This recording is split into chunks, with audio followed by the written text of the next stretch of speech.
Sorry for delaying this whole NXT TakeOver 25 edition episode of Neo Reality Thoughts, as I like to call it, but sometimes it's just the Thoughts series. Yeah, I had some delays. Like I wanted to, I wanted to go ahead and transit and like do the show, watch the show, give it a day, then record it. However, there was a storm on Sunday, so I couldn't do the recording without it interfering. So I ultimately decided, you know what, I'll just wait till Monday. I'm like, it's not like anything important is going to happen other than Brock Lesnar pissing everyone off again with his boredom and his sheer attempt to develop a personality with the boombox. But what can I say? That's going to end this week, probably, if the word from Cage Side Seats is true about him winning the Universal title. So you can skip Raw if you want. In fact, I was debating recording this in the middle of the night during Monday Night Raw just to emphasize how much I just don't care about this show, about that show. So, yeah, I just wanted to get this out over with. So, NXT TakeOver 25. Well, technically, it should technically be called NXT TakeOver 26. It's their 26th event. Because remember, NXT Arrival was not an official TakeOver show. But, yeah, this was their 25th TakeOver event and their 26th event overall. And they knew they had to top all Double or Nothing. Like, this was the Saturday Night War, as I'm dubbing it now, over which brand would get supremacy, over which company would attract more viewers than the other. And AEW Double or Nothing had generated nearly 100,000 pay-per-view orders, so there's a success there. And they also have replay values with the whole replay feature. You can pay for it. So, yeah, and meanwhile, the network is $9.99 a month. So, yeah, they open with this retrospective of the long road we've taken to get to the 25th TakeOver event, and, yeah. Then we get our first match of the evening, Roderick Strong versus Matt Riddle. Bro! And this was possibly the best way to start off the show. The match that kind of has no stakes, per se, but does have a storyline there, but also the fact that, like I said, out of all the matches, this one has no story. And if you're wondering why I have the video set up like this, I just wanted to try something different with it. If you're wondering, so yeah, Roderick Strong and Matt Riddle, this was a phenomenal way to open the show. It was simply intense. You got Matt Riddle and Roderick Strong delivering shots. It was possibly Roderick Strong, in my opinion's best match during his stint on the NXT brand, and Matt Riddle's best match since Velveteen Dream, so really it's not that far off. And then you go ahead and see these two guys just tearing each other apart, and you have to remember, imagine if this was having a title on the line. They would have absolutely killed it right there. They would have like, well, the show's done, we got it done.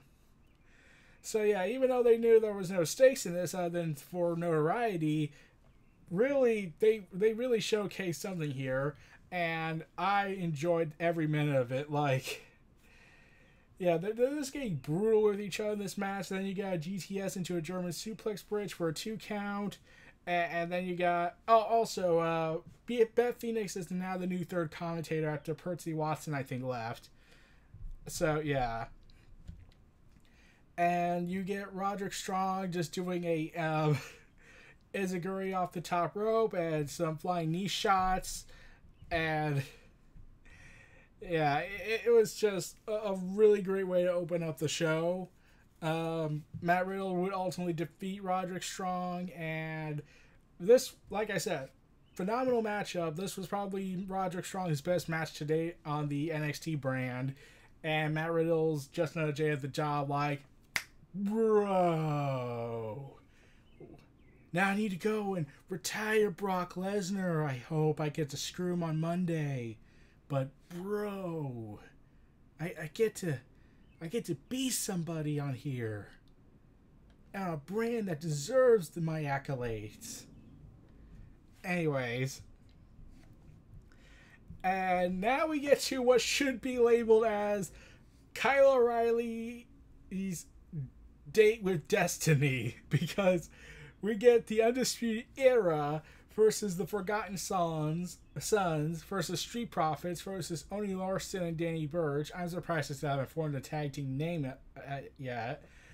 And this is going to be a ladder match after the War Raiders had vacated it, unfortunately, and became the Viking Experience. Oh, no, wait. The Viking Warrior. No, wait. Viking Raiders. Yeah, they keep having name changes. Why? Just why?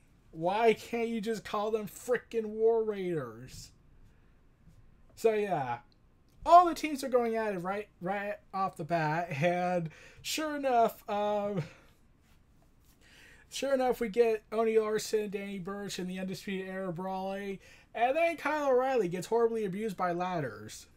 Like, and here's the thing, I never watched the Forgotten Sons match, and I never watched the Street Profits before, so I thought this would be a great way to see how they're good in the ring, at least for my experience. And yeah, Bobby Fish is really really doing well in this, but Kyle O'Reilly, yeah.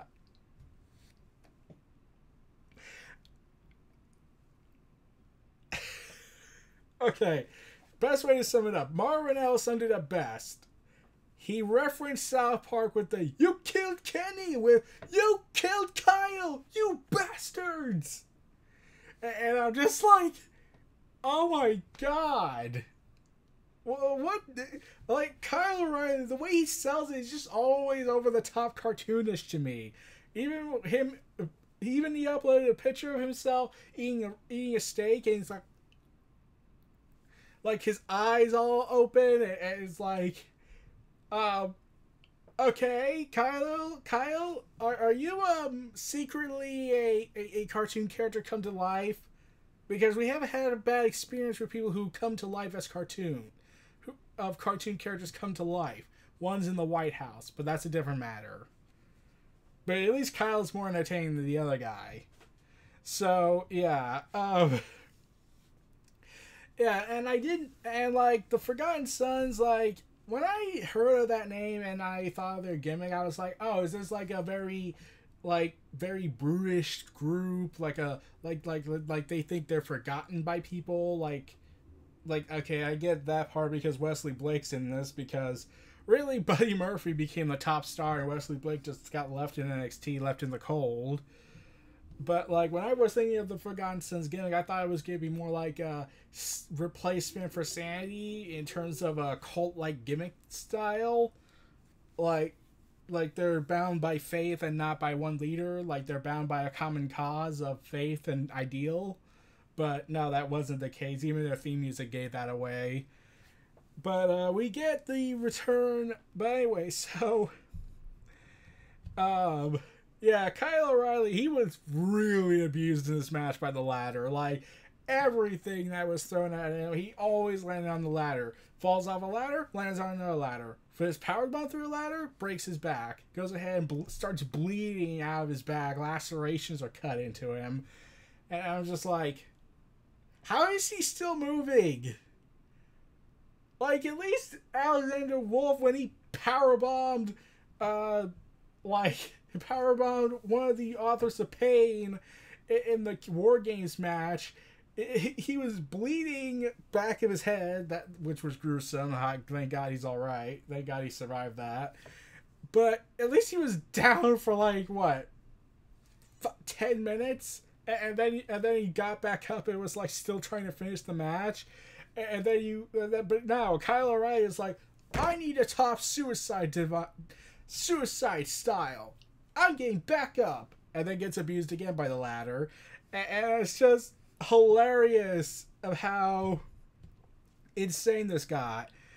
So then Kyle O'Reilly, somehow still alive, starts to try climbing up the ladder again, and then they see the return of Jackson Riker, aka Gunner from Impact Wrestling, coming down to the ring. He tries to get up, and then starts laying down everybody, and yeah. And Dawkins is trying to sneak his way up the ladder, all this, but Riker flipped the ladder over. And then, yeah. then yeah, he doesn't. Riker doesn't really help his buddies get to the ladder, but then just takes a look around the carnage and just. But then everyone recovered and start ganging up on him, and then beat him down with the ladder, like. And I'm just like, oh man. At least and like this at least made sense as opposed to having Lesnar's coming down the ring even though he has no reason to be out here and not been officially added. It's like WWE's NXT brand like saw the Money in the Bank ladder match, looked at it, laughed like, we can make ours. We can use Jackson Riker and do it and make more sense with it, and still not win the match for the team. But yeah, Riker, after getting smashed by a ladder, what looked like 20 times, looks like he's getting back up, and the Undisputed Era is baiting him, and then Ford did a dive, then Larson goes ahead and went out and did the save. Birch cleared it up so the duo could run wild with ladders. And then they set up two big ladders, and then yeah, Blake and Cutler start climbing the ladder, but then Darkins of the Street Profits spears Cutler while Ford literally jumped onto the ladder from the ropes. Yeah. And push Blake off and then grab the title for the win. The Street Profits, this was their first NXT match on TakeOver. First NXT TakeOver match, and they won. So, yeah. The Street Profits are now the new NXT Tag Team Champions, defeating Oni Larson and Danny Burch, the Forgotten Sons and Undisputed Era of I Must Be a Cartoon Character with a Suicide Mission in Mind, Kyle O'Reilly, and surprisingly, I was the one that gets the cast on my arm, sling cast on my arm, Bobby Fish. Yeah, at the end of the show, Bobby Fish is the one with a sling on him, and I was like, what the hell happened? You're going to tell me Kyle O'Reilly, who literally had his back bleeding a bit, was the one that manages to not have casts or bandages all over him? Like, he literally died for our entertainment. But yeah, Mauro Ranallo once more proves to the world why he's the best commentator of all time in WWE right now, and is competing with Jim Ross to take his spot.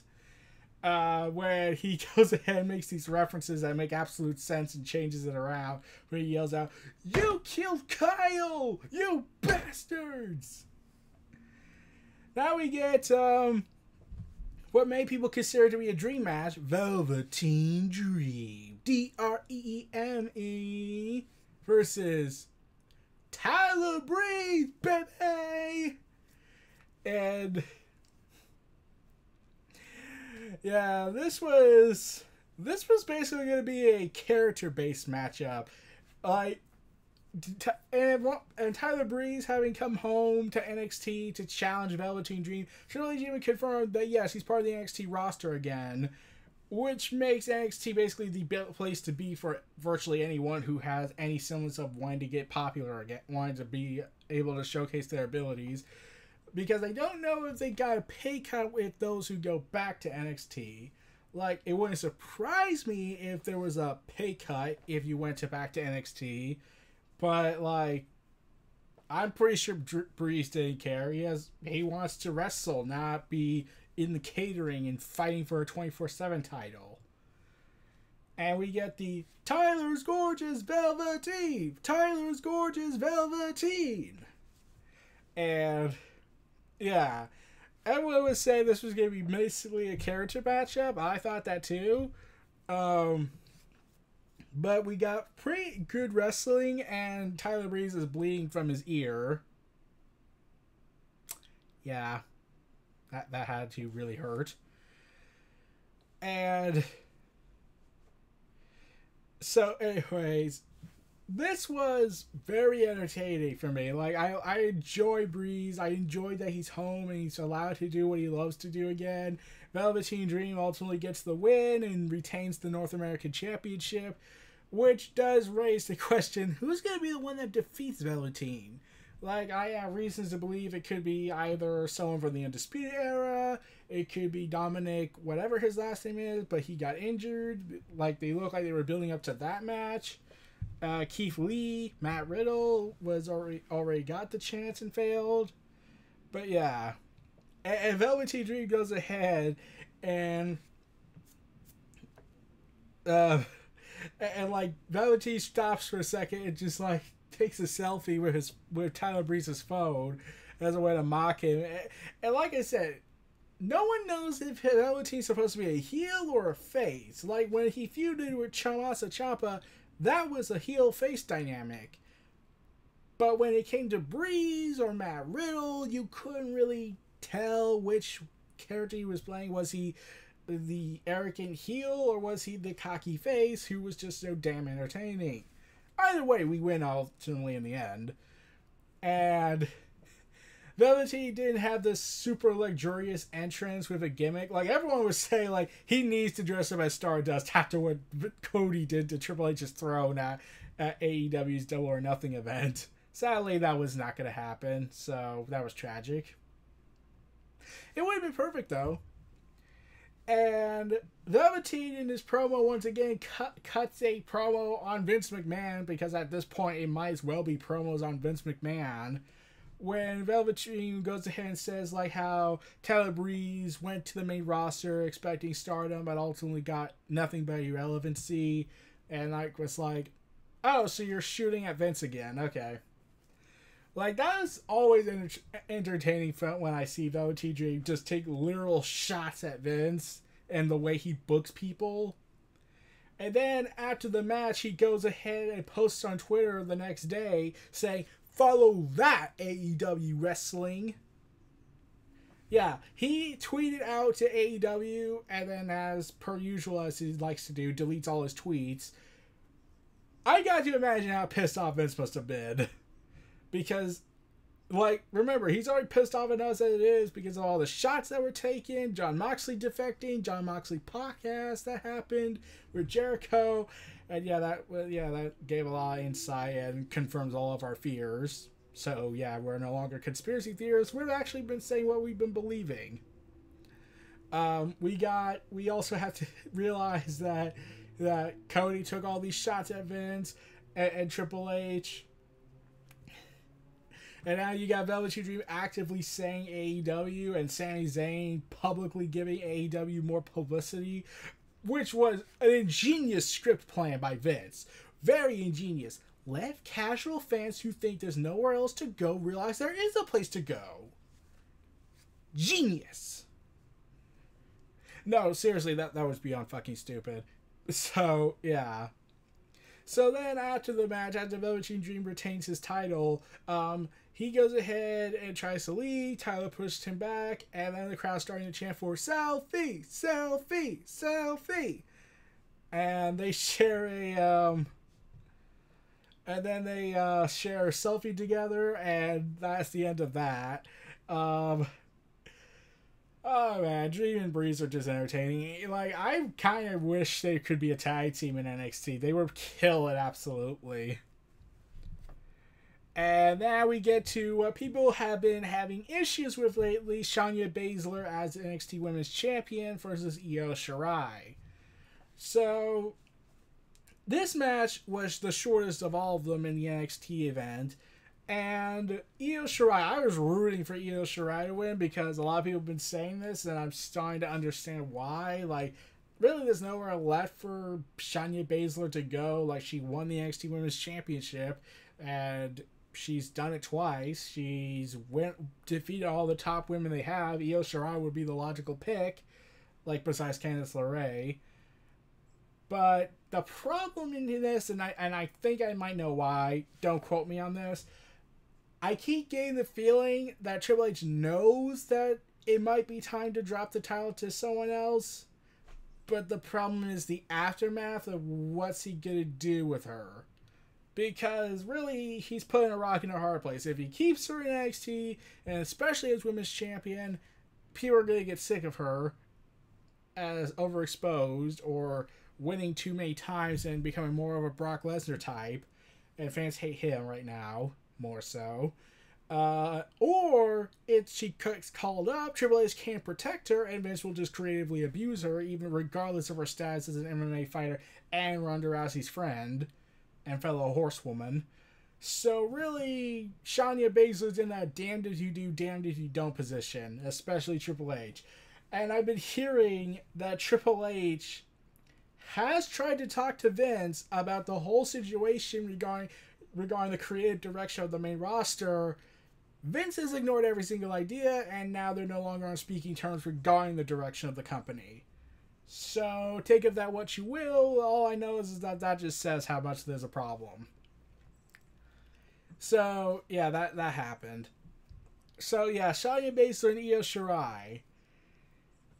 This was a good match. It wasn't their best match. It could have been a lot better for me, but the thing that annoyed everybody was the fact that Shayna Baszler would get the victory. Yeah, she wins the match, and fans didn't like that. In fact, when Io Shirai finally snapped and beat the holy hell out of her with a kendo stick and steel chair, did a moonsault with the steel chair, so basically, top that one, Charlotte.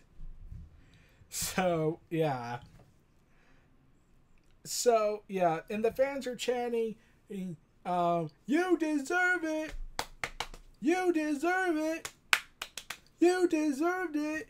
Because, yeah, they just really don't like Shayna Baszler. It's not like she's not good. She is good. It's just, well, that's just it. She's been champion how long? And it's more like we don't know what to do with her afterwards, because if she drops the title, she's going to lose either way. But what this indicated from the ending is that we're probably either going to get Candice LeRae versus Shayna Baszler, or we're going to get a no disqualification match between Shayna Baszler and Io Shirai, which I will be all for, at NXT TakeOver somewhere in Canada. I can't remember his name. All I know is this is before SummerSlam. And I am excited for that kind of matchup, because that's going to be crazy. So, yeah, now we get to our main event of the evening. The NXT Championship between Johnny Gargano versus Adam Cole, baby! And you won't believe who's at the show. Adam Cole's girlfriend, Britt Baker, is there. Like, she was on camera, sitting beside Stephanie. And I really am glad Vince doesn't watch the show, because if he found out that an AEW wrestler, regardless of her relationship with Adam Cole, was at the show, and they put a camera on her right beside Stephanie, that would have been hell. There would have been hell backstage. He would have ordered, I would have no doubt, that Vince would have tried to order someone to monitor her to see if she's trying to promote AEW, even though the idea is that he can't imagine Adam Cole's girlfriend wanting to just be there to support her man. Oh no, that's impossible. So yeah.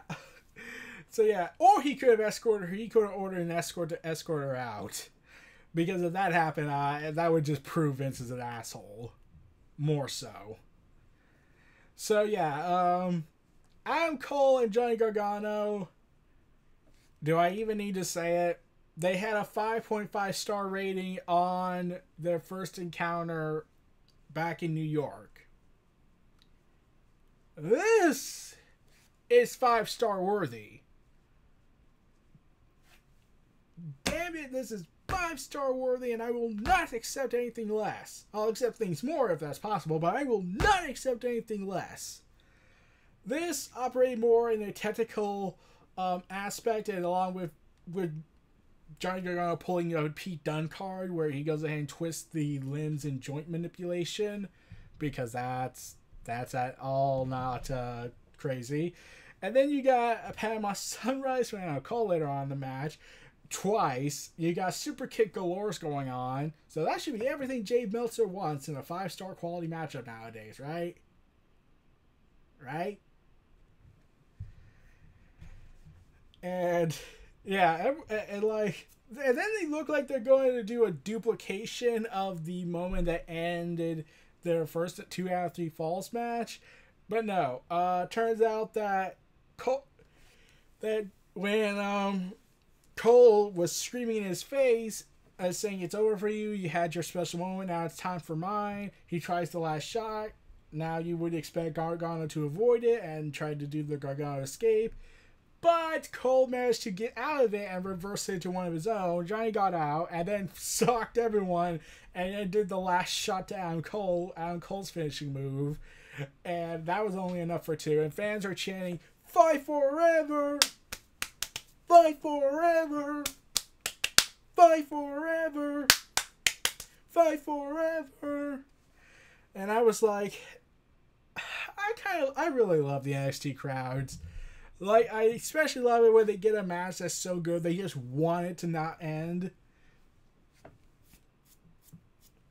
And then he started to get mad at the referee, saying, and Cole is accusing the referee of playing favorites. And yeah, during Gargano, when he saw that Cole was being distracted by the referee, because Cole tried to get a steel chair and get himself disqualified, Johnny Gargano hits a suicide dive and accidentally hit, and Cole pulled the referee in front and took the bump. Then Cole ducked a chair shy and then super kicked said chair to Cole's face, threw him in the ring, covered him, but the ref was still out, and Cole is finally getting back on his feet. And then tried to pick up the red and throw it back. And then Cole is like gesturing. Johnny is assuming that this is going to be a war with the Undisputed Era once more. No one shows up. Instead, Gargano gets back to the ring. And then Cole hits him with a pile driver for another 2 count. And then we get this moment that was like, okay, Triple H had to have seen Omega versus Okada's.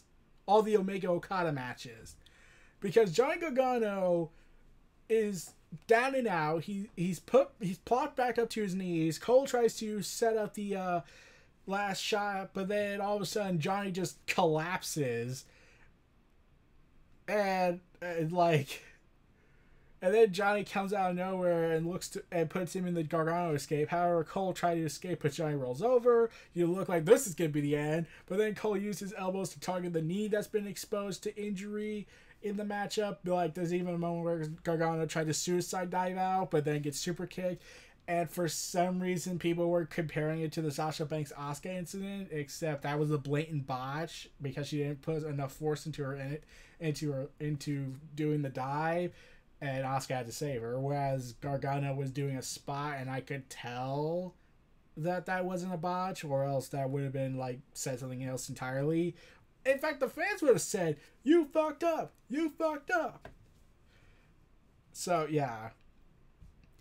And then Gargano finally looks like he's going to get another chance. Then Cole goes ahead and gets the Panama Sunrise and follow that up with the last shot. So we got 3 Panama Sunrises and 1 pile driver.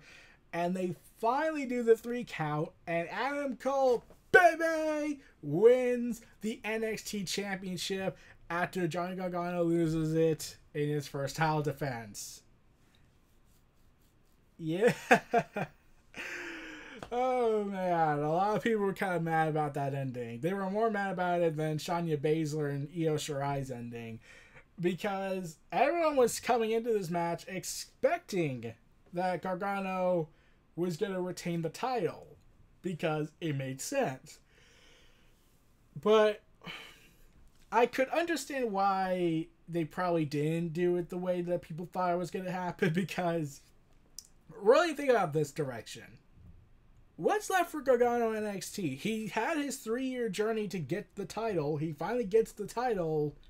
I think Triple H realized, I think in Triple H's eyes, he wanted to surprise people, but at the same time he knew that even if he kept the title on Gargano, it probably would not work long-term wise for Gargano, because people will say, well, you need to find a way to top a 3-year storyline like you did, because then that expectation's there. At least that's my theory, at least.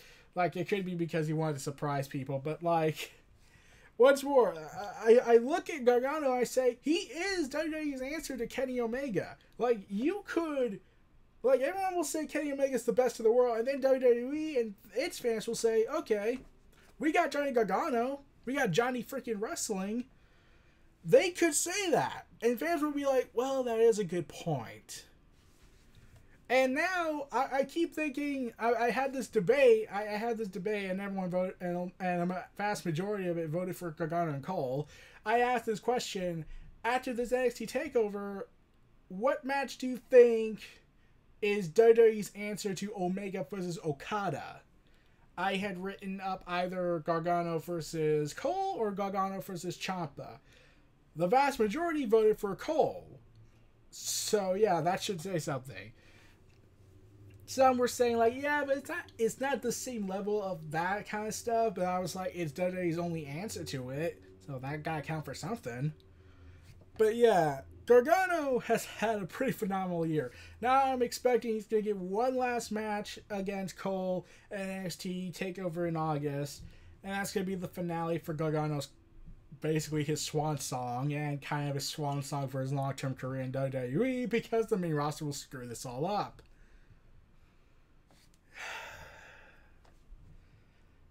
And I want to be optimistic, but let's be real, they're going to screw it up. Like, why do you think Ciampa got hurt? Vince knew he was already hurt and was already banged up. He was like, screw Ciampa. I'm the guy here. So go do more scheduling. So here's the thing. You're going to work SmackDown, Raw, NXT, and all the house shows I have, even though Triple H said he would not do that to you. Because I need to prove something to my son-in-law because I'm a petty, sad little baby. But that's my conspiracy theory, even though there were reports indicating that, yes, Vince knew and still went with this. So, yeah. Gargano is no longer NXT champion. The Street Profits are the tag team champions. Shayna Baszler continues her kind of somewhat decline in terms of progression or where they can go with her. And Roderick Strong and Matt Riddle had an awesome Dark Horse match. Tyler Breeze is back home and is taking names once more in the ring. It was fun.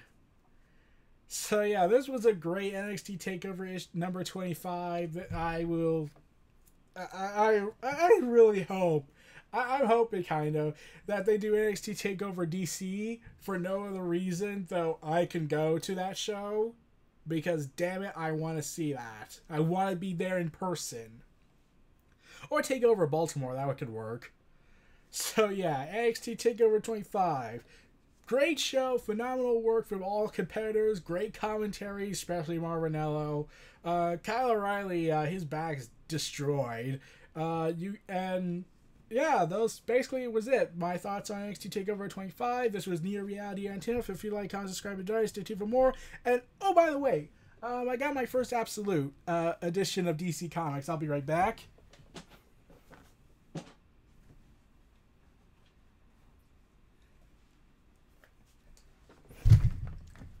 Oh, sorry.